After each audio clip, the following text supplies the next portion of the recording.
so Peter can start sharing his screen. Yes. Great. So it looks like recording has started. At least the platform says so. So I thought of giving kind of a background to how we ended up doing what we do. Give you a couple of examples from the stories that we built with Visu, but most importantly, get like a quick deep dive into how our technology works and show you some examples of how it can be used to create animated stories of data. And let me really quickly see if I can share my screen. It looks like I have the opportunity to do that. Yeah, so the whole thing, you can see my screen, right? Yes. Okay, great. So the whole thing started with something like this. This is an illustration from a lengthy research that one of my co-founders, Andrew, did when he set out on a journey to identify common characteristics of different data visualizations. He's a designer by heart and a data visualization expert, and he got frustrated by the fact that data visualization always just comes as an afterthought, and it's very abstract in the sense of you have to have the analytical skills, and you have to know like not very intuitive softwares to build charts and to make sense of those and to build stories of those. And his original concept was that if we can build a system that can generate all the different types of charts and can animate between them, then we can build a graphical user interface for data that would enable sort of like a dialogue and enable people not to use visualization just as an afterthought, but as a central element for interacting with data, looking for insight, and then sharing these insights and reusing them with others. And this was like this is just one part of his research, where he basically identified what exactly is used in different chart forms and what type of data is being shown on these different charts. He had like a huge spreadsheet where he gathered these and tried to understand what type of data can be shown in different charts. And then because if this is possible, that wasn't for sure back in the day, that such a system can be built, then the system would be capable of animating between these chart forms, which is obviously like a good thing if you think about enabling people just to follow along a story, to follow along these changes, or when you ask questions of your data and you try to look at it from different angles.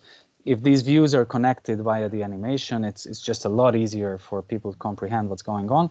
But it has its own rules how you animate from one chart form to the other. And this is, again, just a small excerpt from a huge tableau that he did to understand what would be necessary to make the animation really like understandable, basically. And yeah, if we fast forward, I don't know, like around a year or so, we end up at this point where, as you can see, he and my other co-founder, Simon, were able to build this tool. At first, when Andrew approached others with his idea, a lot of people said that this cannot be done, but actually the engine that we built proves that it can be done. And now we have a single engine that can generate all the different types of charts that you can see being illustrated here with this within this short animation, and animate between them. How can this be useful? What's the benefit of all this?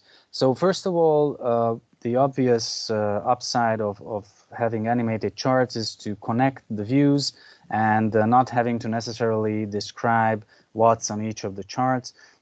Since we are now very much focused on the data science use case and helping data scientists tell stories with data, I ask people about their experiences all the time, and data scientists told us that whenever they make presentations to non-data scientists, most regularly business people, they spend around half of the time at each slide, which has a chart, explaining what can be seen on the chart, and then another half of the time explaining why that matters, which is, I think, a total waste of time. If you could do the same thing with animation, where what you can basically see here is these views being connected using animation, and no other explanation is necessary from this point. I mean, it's crystal clear what's going on here, but animation is opens up also new possibilities, especially when you want to tell a story, when you want to invite someone and share your way of thinking with them. You can show changes over time. You can split a complex chart to its component, and you can actually turn just one chart into a full-on story just by showing its element in a proper order. And what we did first, we built some data stories that we published on Reddit. I'm going to show you a couple of examples. I know for those of you who were here in the first time when I joined this presentation for this meetup group for a lightning talk, may have already seen this. I'm sorry for maybe being showing you again some of the same stuff, but I just want to make sure that everybody being in the meetup call can understand the full picture. So this is, for example, just a super simple use case. It shows how much a cocoa bean farmer gets from a $1 chocolate bar, and the animation here is only used to build a narrative. It creates tension because the farmer's share appear right towards the end, but it gives you a lot of more. It involves you a lot more emotionally than if I was just to show you how the $1 is being split up. Or this is also like a simple video that shows the size of the different continents, and then adds the population of these continents one by one, and then in the third column we will see the GDP being generated by the people living there. And as you could imagine, there's like huge differences in that regard between the continents. And we actually created an interactive explorer in which you could just switch from within these three values and check out these data for each and every country in the world. And these were pretty popular. As you can see, it got over 60,000 upvotes. We had some other complex stories, like one about the presidential election, like 2 years back, which explains what the polls actually mean, and that it's 51 separate races. And we have one that shows like if you saw the Chernobyl miniseries on HBO, how much radiation those guys who were sent out on the roof to clear the radioactive debris had to endure. It shows that in real time, and it puts that into context by adding some some other data points to relate to. If you're interested in such stories, just look for VisuHQ on Reddit, and you will see some other stuff that even the hypercritical users of Reddit found interesting. We also made some interactive explorers like this one. This is about Donald Trump's tweets. We can see the number of tweets he sent from his account. Data is only up to May 2020, but it's like most of his tweeting career. And now the color shows which platform he used when he was using the web platform, Android, iPhone, or some other platforms. And with the use of this interactive explorer that we built, the user could just click around and see the data from different angles, which is like a more advanced use case of what our technology is capable of, like splitting it up to see the trends side by side, or just taking a look at the total number of tweets sent from these platforms, or even switch the view to the time of day and see at which times he sent these tweets. So as you can see, there are a couple of peaks. This is a 24-hour clock, by the way. Midnight is on top, noon is at the bottom. So there's like one at 7 in the morning and then one sometime in the afternoon. But if we filtered the results based on the different periods, like when he was still a businessman, you can see that the peak is definitely at 3 in the afternoon, and there are the famous tweet rants during the night, like, I don't know, sending 82 tweets between 3:15 and 3:30 in the morning. Whereas when he became president, the peak is at a totally different place, around 7 in the morning, and the night sessions seem to have ended. So this is already, as I said, a more advanced use case of what our tool is capable of, and I just want to show you my favorite insight here, which is if we compare the number of tweets to the number of times these tweets were retweeted, which we can also do by a click of a button, you can see that yeah, he grew a little bit more interesting for the users of the platform when he became president and right before that. And that's we really like this graphic and call it the Trump's Twitter trumpet, because there's even a small bump here which we don't really know what relates to what it means, but it looks nice. So yeah, these were the early days when we were still trying to figure out how we can put the early versions of our technology to good use. And then we found the data scientists and their issues with sharing the results of their analysis, and we decided to focus on that first. These are some important data points from the State of Data Science research that Anaconda publishes every year. The next one is coming up in 2 weeks. We are in contact with them already, and we hope to be participating with sharing the results of that with the data science community. But basically, what the data tells us is that data scientists spend a lot of time with reporting and presentation. The insights are obviously important for businesses, but still getting the message through is troublesome, and it's not as easy as it should be. And also we realized that the current tools most of the data scientists are using are not focused on storytelling and presentation. So we thought if we can build something for them, for you guys, that helps you with this, that can be like a good start. As a startup, we obviously we had a solution or a couple of solutions with this technology. We had to find a problem, and this is a problem we're focusing on right now. So just to give you a quick overview of how we ended up here, the core engine is written in C++ that we use to build those stories and interactives, and also participate in some paid projects. Was used in-house. Then we released almost exactly a year ago an open source JavaScript library, because we decided to go this open source way and get the experts who can start using our thing. It's already embedded into some live products. And then we published our first tool for data scientists called IPyVisu that works within Jupyter and other computational notebooks this March. And just less than 2 months ago, on EuroPython actually, that was mentioned before, we publicly released a new extension of IPyVisu with which one can build presentations within Jupyter and other notebooks and share them as an interactive HTML. I will show you examples of these. So we realized that embeddability and the open source approach is great because it enables us to penetrate different platforms with our technology. Even after 3 months after releasing IPyVisu, it was already available in all of these platforms that I'm pretty sure with most of you, I'm pretty sure you're already familiar with. Most notably data science notebooks, but also it works nicely with PyScript, Panel, Mercury that enables you to build interactive web apps from your notebook, and Mode, which is a BI tool that allows you to run a notebook inside.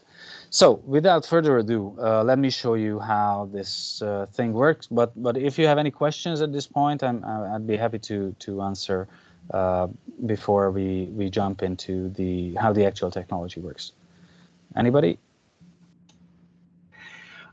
Hey, by the way, I worked for Mode, so it was really cool to see Mode in one of the slides. Oh, good. Yeah, very cool. I didn't know there was some integration. I'm definitely going to look into that. A question I have for you. First of all, this is amazing work. I'm really impressed. It's blowing my mind. I have played with some of that idea of object constancy before using D3, and I see that you're using Canvas and WebAssembly. So Yes. one question I have is, how do you support, or do you support other layers that people typically put on top of visualizations, like, for example, tooltips or chart annotations? Tooltips, and sorry, what was the other one? Annotations. Annotations. Yes, tooltips we already have. Annotations, we are working on it.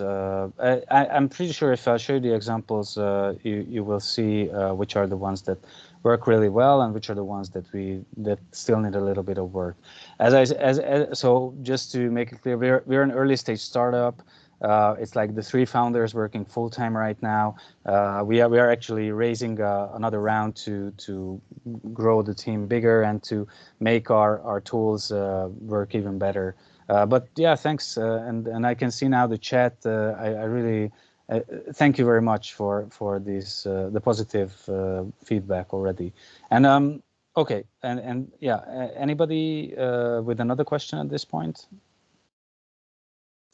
Okay. So let me quickly jump back to my browser then.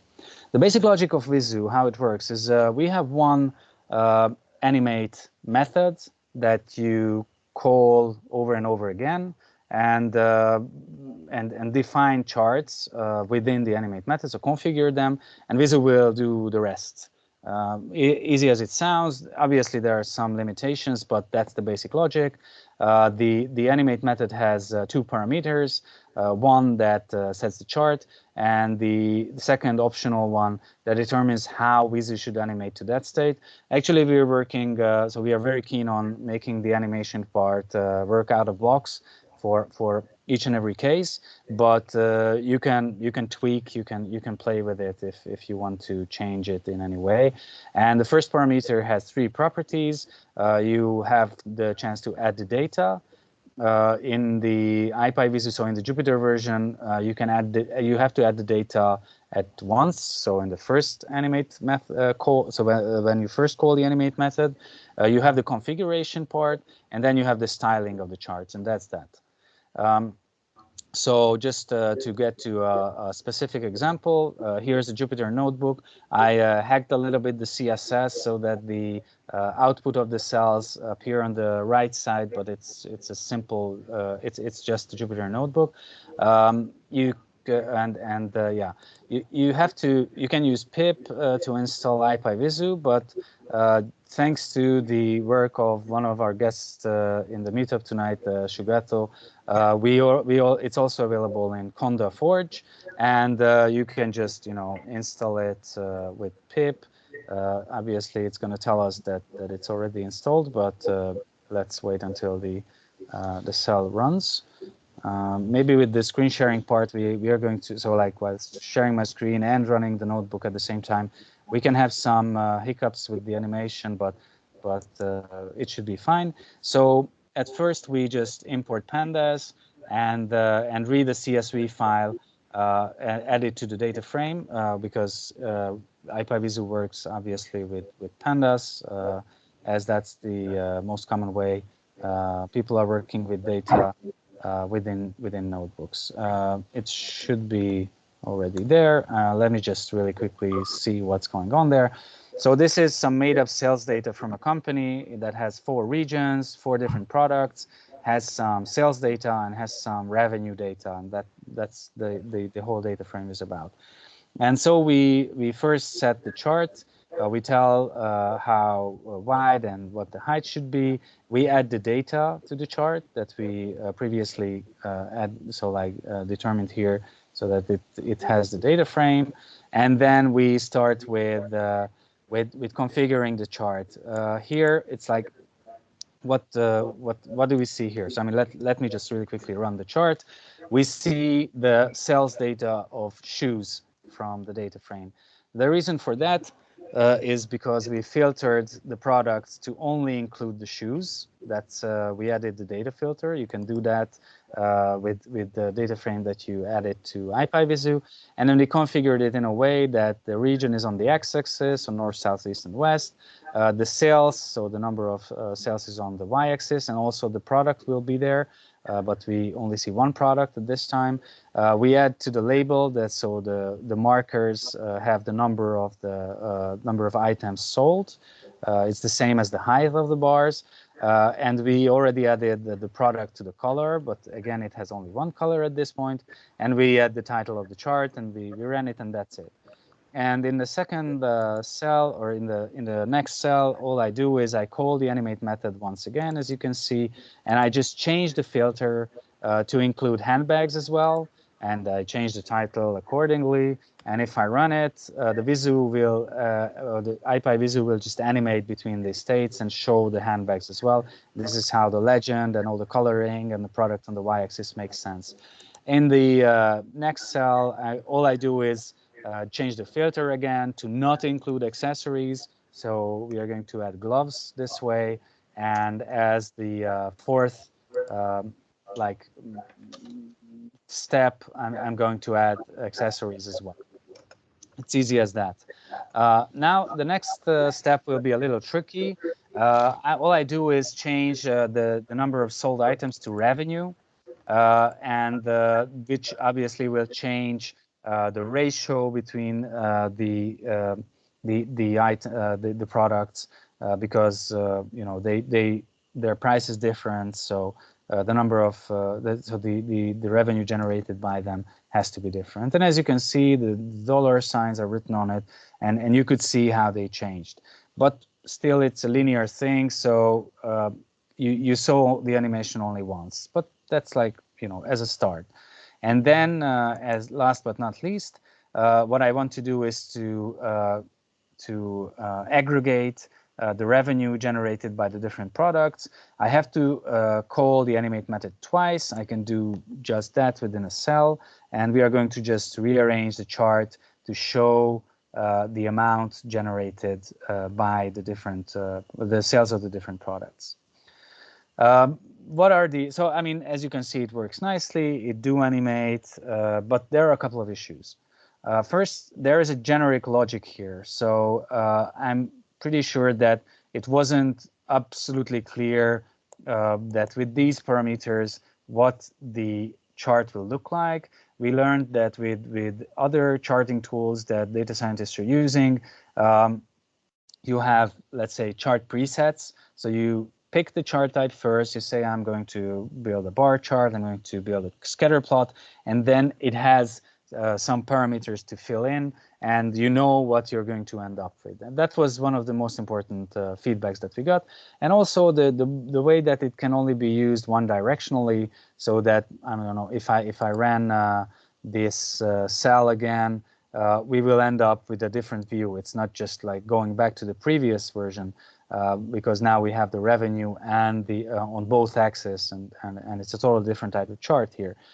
So that's the other issue that we had to deal with. And because of that, to tackle the first issue, we introduced presets, also at the same time as with the presentational use case. So if you go to our site, you can go to just ipyvisu.com and then go to the examples. You can see 40 plus different chart types that you could use. Like, for example, with the scatter plot, if you click on the thumbnail, you can see the code for all of these charts, and this is the important part. So you add the scatter so that it's going to be a scatter plot. You add what value you want to put on the x and the y-axis. You tell what it should be divided by. So scattered by, if you say, and you can add a title. It's easier to comprehend. That's what we figured. Also with let's say with a stream graph, you add that you want to build a stream, and then you add like what's on the x, what's on the y-axis, and what is it stacked by. So what are the different layers or colored over there. So this was an important step forward, and I'm going to show you another example where these are already used. We read a different CSV file that has data about the revenue that different music formats generated over the year in the US. So like how much revenue the music companies generated from DVDs, tapes, and things like that. And it's already like at this point you can see that we have some limitations in data management right now. So for example, you have to tell that you have to manually set that the year is a string. Otherwise, Visu will identify it as a number and try to add it up and things like that, which is not something you would want to do, obviously. But we don't handle temporal data at the moment, just categorical and numerical values. And also, I also added some items with 0 because in order to avoid issues with ordering, it's best if you add data like this, even the empty fields. It's a little, I know it's a hassle, and we're working on helping you to avoid it. But yeah, as I said, we're at an early stage right now. And as you can see, we set the data type right now, so year became an object. Okay, so here I'm going to use the style. I set it up here separately from the charts just to keep the code for the animate methods easier, simpler. And as you can see, it has a hierarchical structure. What I set here is I changed the default value for the x-axis label font size, and I add a little angle. So I'm going to turn the label on the x-axis, and I added my own color palette that it's like just adding a list of colors there with hexacodes, and also 2 bits for the transparency. So yeah, and let's not forget running that, or otherwise we're going to see the default style values. So here at first I'm going to just create the chart, revenue by music format from 1973 to 2020. As you can see, we can see the so it's a stream graph, but at first I set it with the old logic. It has like 6 lines of code, and it's not necessarily straightforward that if you switch the geometry to area and you align things along the center, that's going to be a stream graph. But if I use the config stream way, then it's just like 4 lines of code, and it actually results in the same chart, but we think that it's more like easier to understand for everyone. And there's another issue with this chart, which is there are too many years and the labels are written on top. So this is just an example of an event that I add, which will just remove all the year labels where the value is not divisible by 5. So I ran the event, and as you can see already in the chart, only the years, so every 5th year remained there. So a couple of things you can do with IPyVisu independently from the presets is like switch on this align stretch command, which will show you the share of instead of the values. Which is, I think, really nice. You can switch back to the center alignment to get back to the stream graph. You can split the components just like with the Trump example, the Trump tweet example, to see the trends side by side, again with a single line of command.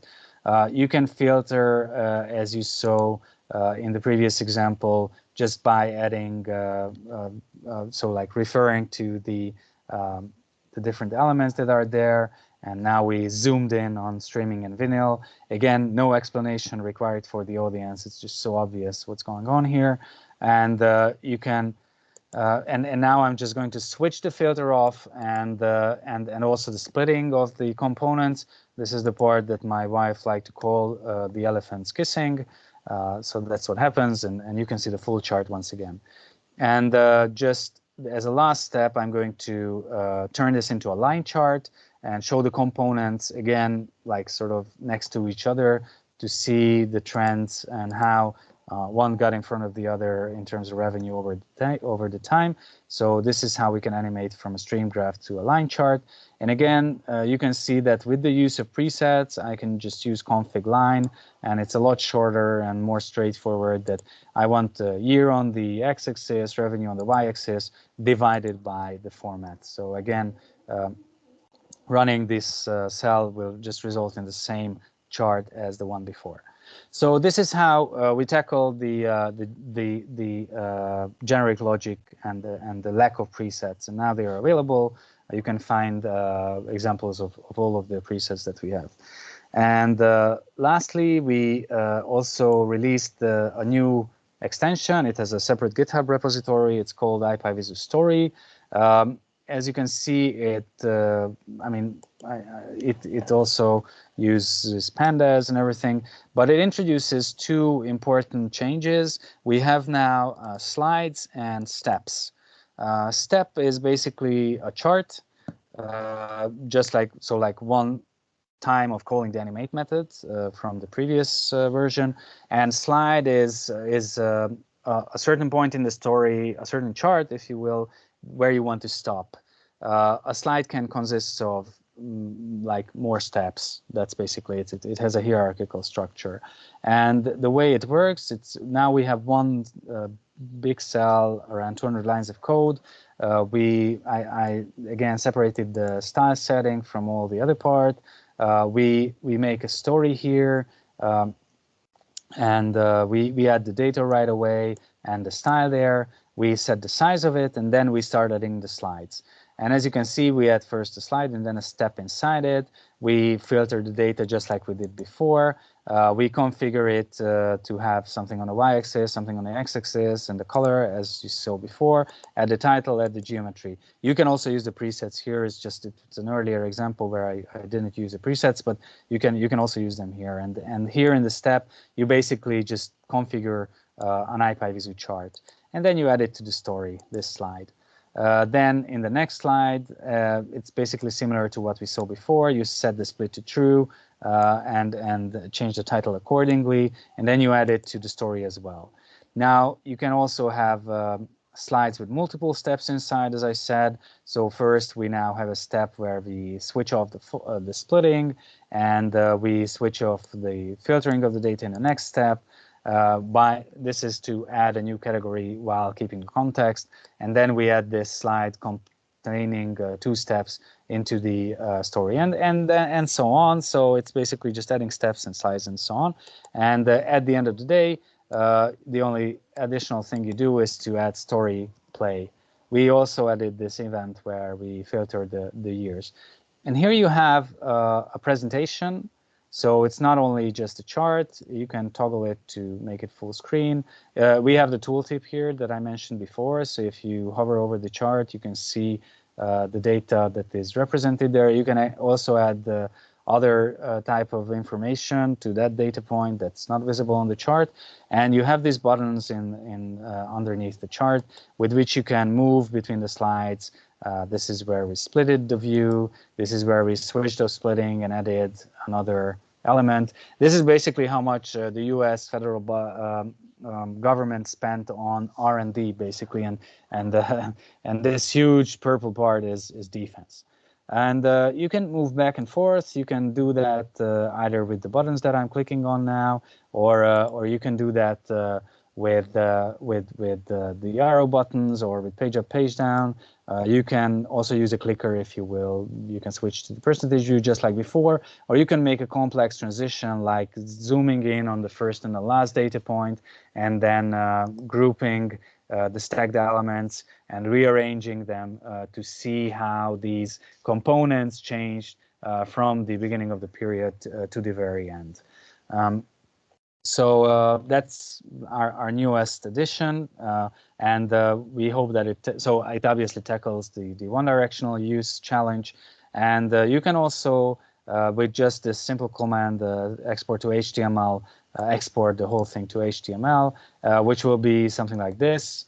Yeah, it's like one of my browser extensions made it put it to sleep. It's basically the content of the chart. You can send it.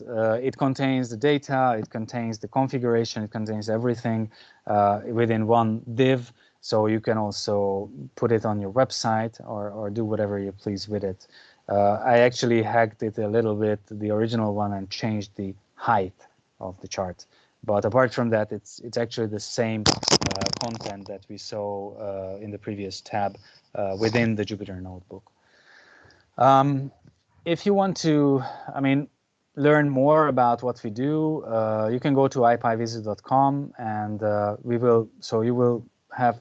we have a step-by-step tutorial. We have examples, and you can also go to the repository.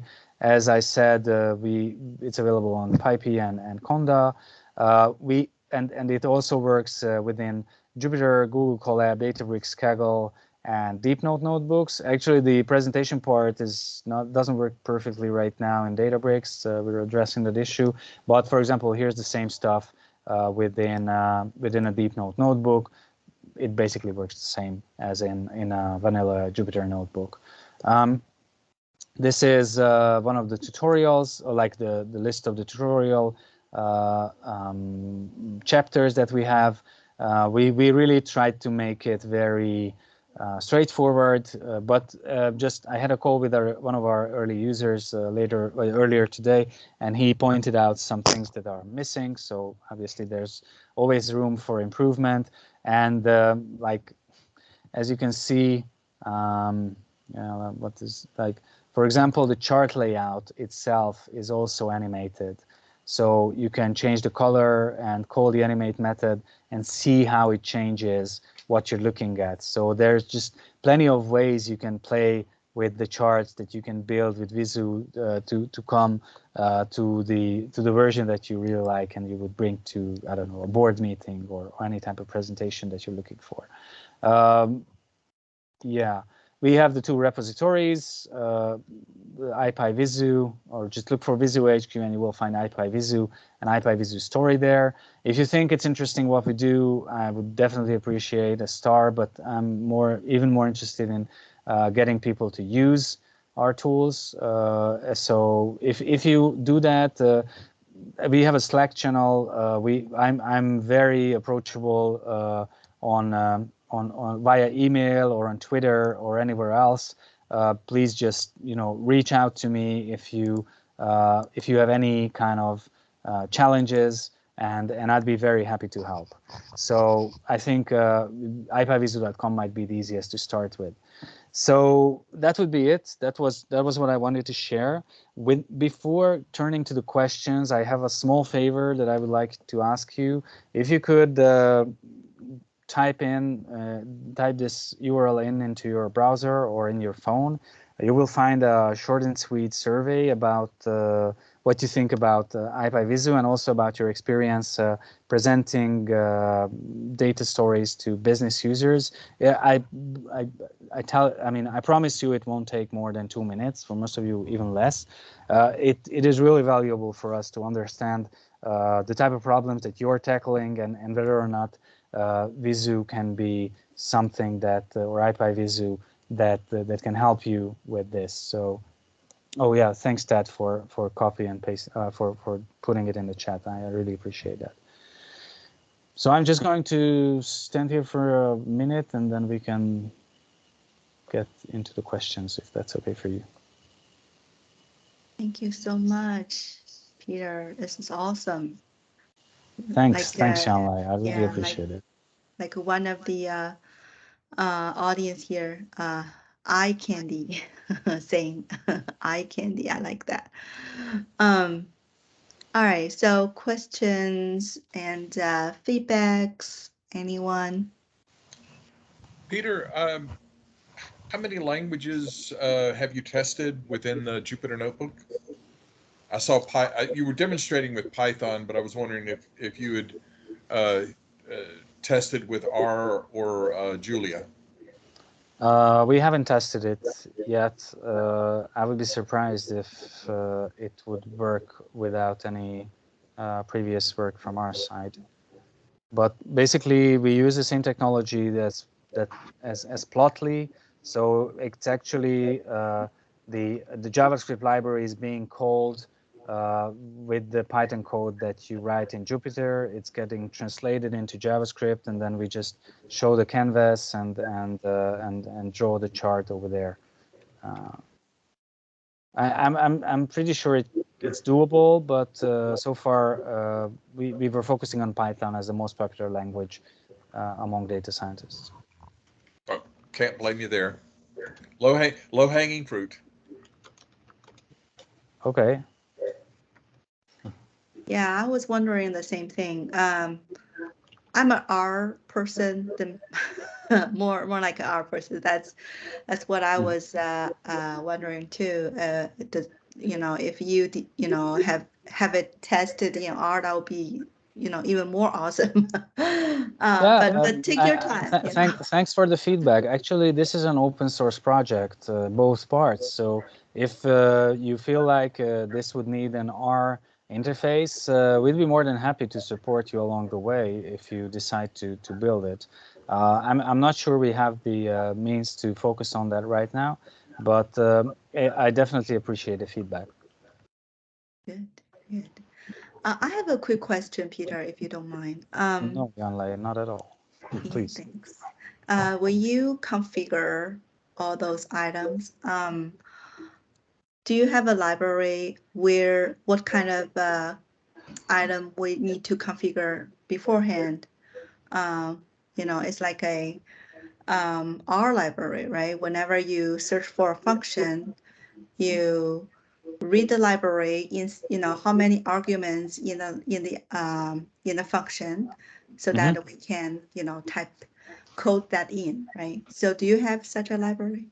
So I guess what you mean is some sort of tab suggestion that would show you the different available parameters. Yeah, we have those. We have TypeScript enabled, and we have also within Jupyter. It should be available. I haven't tested it myself, so that's why I only say it should be available, but I'm pretty sure it is. This sort of tab assistance that you get the list of parameters that you need to fill in. In our case, there's a lot of code completion. Thank you, Nas. Code completion. Good. Yeah, in our case, there are a lot of parameters that are optional. That would change. I mean, for example, the splitting or the alignment that I showed you. These are all, you could use it in any charts, or the filter. You might want to filter the data or not, but the basic structure is there, and also the optional parameters are listed for that. So if you use it within an IDE, you would definitely get all the suggestions and this completion features that you're used to. Great. Sounds great. Thank you. Anyone else have any questions for Peter? I have two. I don't want to monopolize or anything. One is more technical. I remember when I was looking into object constancy and some of the papers that the guy from D3 Bostock wrote about it. He was saying that in some cases, animation adds value because you're showing, like, when you're changing the filter, you're showing the values are growing or reducing.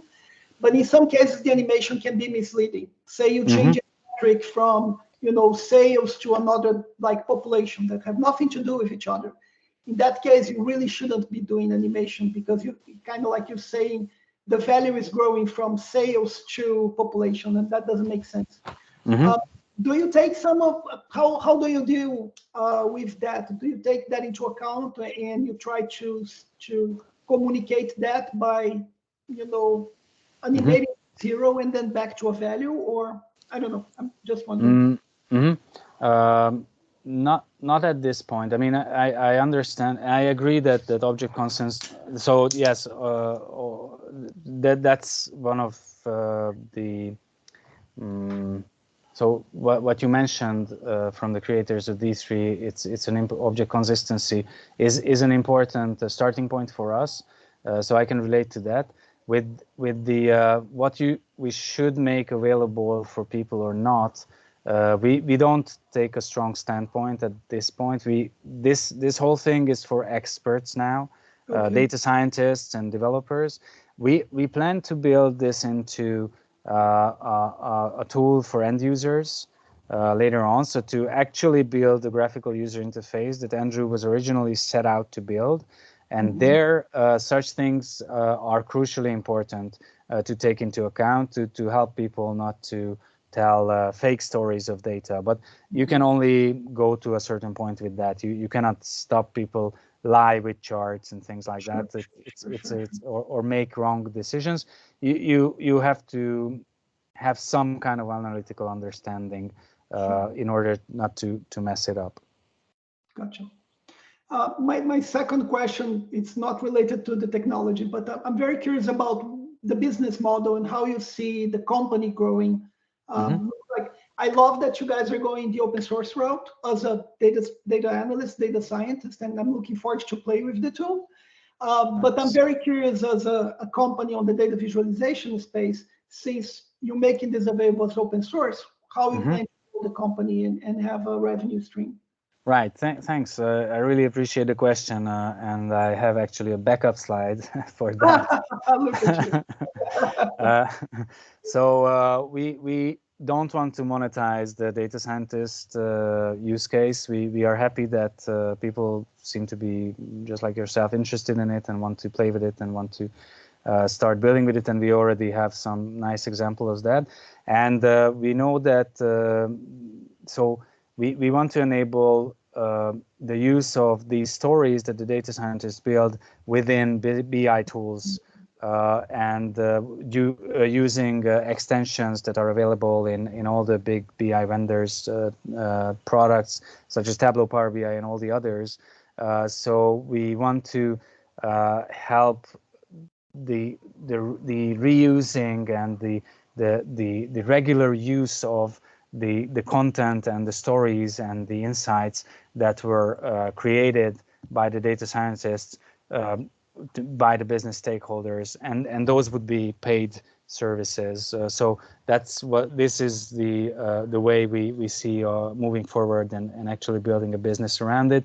We are already in touch, for example, with a Dutch company called NumFOCUS, who's the global market leader in building Tableau extensions, and they already made just sort of like a proof of concept thing where Visu runs within Tableau, and that's so.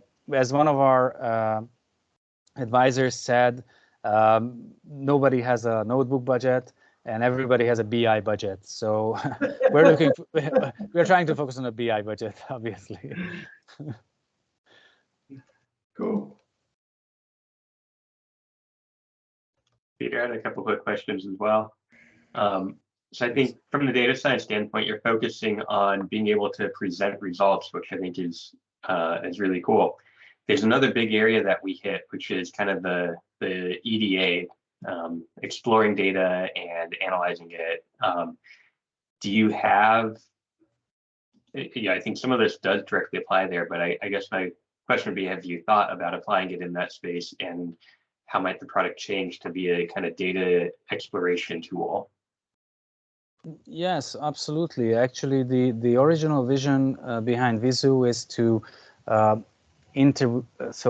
intertwine exploration, storytelling, and regular use. We think that it's quite unnatural that these are so split up, these phases, due to this the flexibility of our technology, this is absolutely possible. We just, as an early stage startup, have to take one step at a time. But for example, what we're working right now is to enable some sort of next steps for data scientists again. So to make it like, okay, I have a chart here. I want to see the distribution of the elements, or I want to aggregate it, or I want to rearrange it, or I want to zoom in. So to focus on the actions that are, in many cases, are actually exploratory, not about just, okay, I have all the results, let's put it together into a story. So we are already trying to focus on that and coming up with some new features that would enable you to do that. Thanks for the question. Yeah, absolutely spot on. Really excited for that. The other question, maybe a little more technical. I think to have a tool this powerful, you make a lot of decisions for us. I'm wondering if there's kind of access to a lower layer to tweak some of those things. So for example, where you put your labels, right? It shows you can rotate some of them. If I want to move labels to the top of a bar instead of the middle, or even outside of it, or put a background color on it or something like that, do we have like that kind of decision power, or do you kind of make those decisions for us?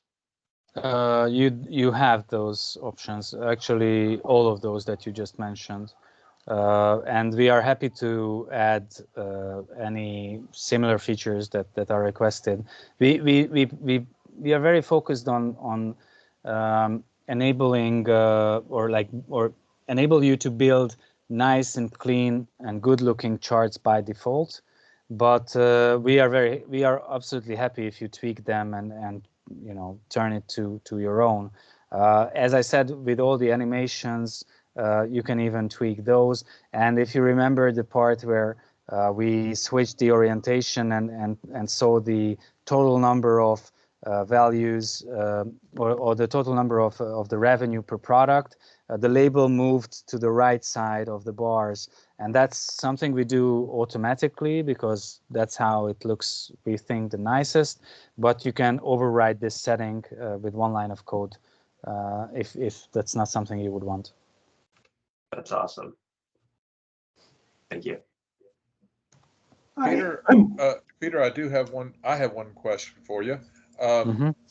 This kind of dovetails on Ted's EDA question. There's a company that's part of, although kind of a spinoff of SAS, called Jump, JMP, and they their mission or goal is to make the data visible to the statistician, to whatever, that we understand data visually much more accurately than we do through just numbers on a page, for instance. And I was wondering if there had been any thought amongst the leaders of the Visu team of looking of potentially down the road doing something like Jump.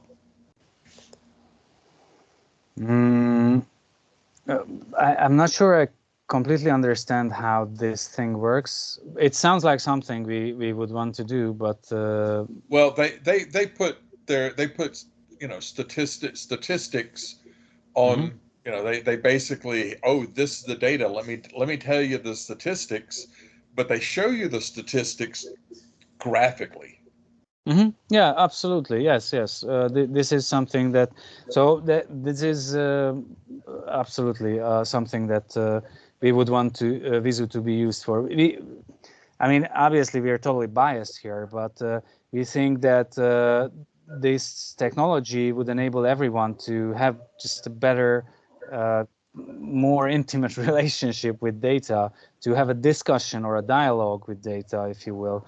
We don't want you to fiddle with spreadsheets and coding, or you. I mean, it's a different matter, but average business users definitely. And yeah, just looking at things and then tweaking the chart itself with the use of buttons instead of the codes that is available now is something that would actually, I think, empower a lot of people to just make better sense of what's going on. There are some like information about how this whole self-service BI thing is catching on, and even Gartner says that you cannot go over 30% of employees in big corporations who could actually make data-driven decisions and use analytics for their for doing so because they just don't have the ability to like manipulate data, visualize data, and understand what's going on there. And we feel, or we hope that our super visual approach and the fact that you're playing with the visuals can change all this. At least that's what we're working on. Cool. Nassif, I see you shared the Gemini research paper. Thanks a lot for that. Okay. Yeah, I remember that I have seen something like that, automatic transition generated on the Vega space, and that was the Gemini product. You're probably familiar with that, but I just yes, I saw them. Actually, it's the same guy behind that you mentioned, and it's a shame that it doesn't come to my mind. Who also did the data wranglers stuff. Yeah, so that the same guy between these three. Both you mean, yeah, the IDL. Jeff here. Yeah, Jeffrey here. Yes, Jeff. Yeah, that's the guy, and Gemini is actually done by one of his students at the University of Washington. Yeah, it's something that is closely related to what we do, but still a different approach. And but I would love to have a conversation with Jeffrey here about all things visual. I mean, the guy is brilliant, and all the work that he's done and everything is like top of. There is a VIS conference coming up soon. Probably too late for the next one, but that big IEEE visualization conference. His team is all those papers that come out of the Washington lab. They're always presenting on that one. I would strongly suggest that you at some point look into presenting there too. That might be great, thanks for the suggestion. Can you maybe type in the name of the conference, because I'm not sure I could catch. Thanks, I really appreciate it. And you were the one, because I'm sorry there are no faces here, so it's not always easy to identify who's talking. But you're the one who works at Mode, right? That's correct. Yeah. Okay. And by coincidence, I worked at Jump too, so I saw two of my companies talking about today. That was fun. Okay, no, it's just like I really would want to connect with you after the meetup, and I would love to have you understand what you saw, and yeah, let's continue this discussion. Thank you very. Oh yeah, the IEVs. Yeah, I know. I attended it remotely last year. And that's where actually the Gemini thing was. I saw the presentation there. Yeah. Thanks. I think David have a question for you, Peter. Do you have any built-in tools for clustering or dimensionality reduction? Dimension reduction. Yes. Not right now. Not right now. We understand that it's a challenge, and yeah, actually every chart has a lot of limitations in terms of how many dimensions it can show. But we will tackle it when we get there. Actually, there are a couple of approaches we can take, but I think most of the cases when somebody's dealing with data, it's not the high dimensional type. But that's absolutely spot on. Again, thank you. Yeah. Thank for you, right Chris. now. Yeah. For right now, most of the high dimensional data, if we really want to cluster it and visualize it in a two-dimensional graph, T, S, and E is the most common method we're using. The T distributed, I think everybody, T distributed stochastic neighborhood embedding, right? So yeah. All right, so I think we're running out of time already. Run out of time. I'm not quite sure if we have anyone who would like to present a lightning talk today. But anyhow, I did not hear. Thank you very much for having me. Just to close off my session, thanks again for all the questions. Those were brilliant, and thank you very much for appreciating what we do. Yep, you're welcome.